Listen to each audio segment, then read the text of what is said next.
Hello বন্ধুরা, আজকে আমি দেখাবো আমার নিজে হাতে কলম করা গাছ এবং সেই গাছে ফুল এসছে। আপনারা যে গাছটা দেখতে পাচ্ছেন এখানে 3টে গাছ আছে। এই দেখতে পাচ্ছেন এই 3টে গাছ, এই 3টে গাছ আমি নিজে থেকে কলম করেছিলাম। এটা আমার ডালিম গাছ। আমার বাড়িতে একটা বড় ডালিম গাছ আছে, তো সেখান থেকেই আমি কলম করেছিলাম।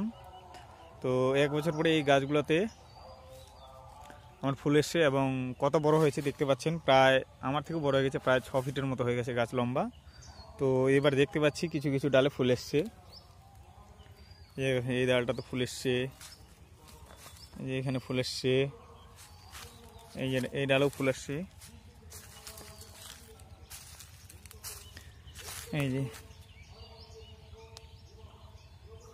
ফুল এসছে। আর এই দূর থেকে দেখাচ্ছি এই গাছটা,